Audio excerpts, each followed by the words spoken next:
how do you handle social media in your house? What restrictions do you do, or are there restrictions, or how are you comfortable with your child's use of social media? I'm not.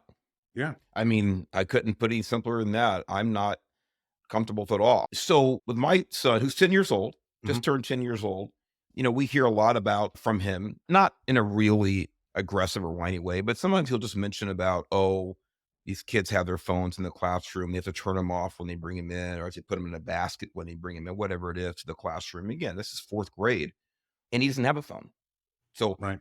that's how we deal with it right now, as far is him specifically, without any physical, like we're there watching supervision.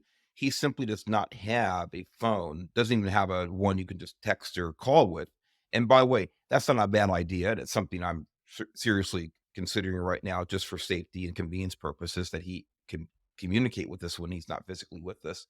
Now, at home, it's not that he's not exposed to social media, but that is only in the presence of his mom or his Mhm. dad, or both of us. So we'll pick and choose what funny videos he can watch, or how he can correspond with his aunt or his grandmother, or things like this, or his best friend, back home, or something like that. So it's very limited, and it's all under direct supervision. So there's no footprint of him himself being on social media, other than maybe a photo he sends, things like that, which is bad enough, that we'll send for him. Mm. That's how we deal with it right now.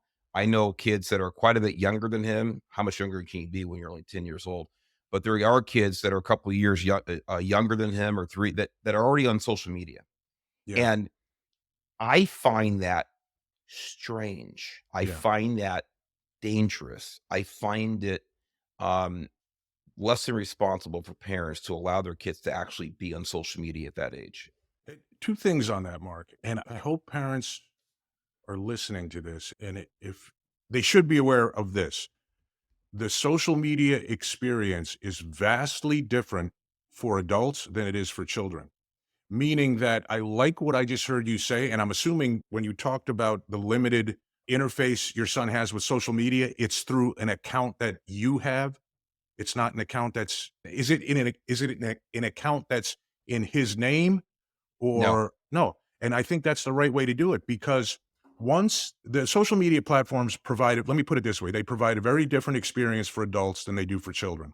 So your child, just by using the quote adult experience that's presented on your account, what he's exposed to is going to be significantly safer, in my experience, than what he would be exposed to if you would let him create his own account. So that's something that's, I like that. Second thing, interesting. I heard you say, like, yeah, there's some, I don't want to say pushback from him. You said how it is, but I have a pretty good friend who has a son who's 14. Mark, he's the only student in his class that doesn't have Snapchat. He's not allowed to use the app Snapchat. The only student in his class. And now my friend is he's staying strong, I guess is the word, but he's starting to question it, because it's almost having his child is almost being bullied a little bit, or made fun of, because he's the only one that doesn't have this thing. And his son doesn't understand why he doesn't have it. Kids don't understand the danger, the predators that are out there, or what this experience is. So that's the other side of it, is, does it have a psychological effect by them being the only person that doesn't have this platform?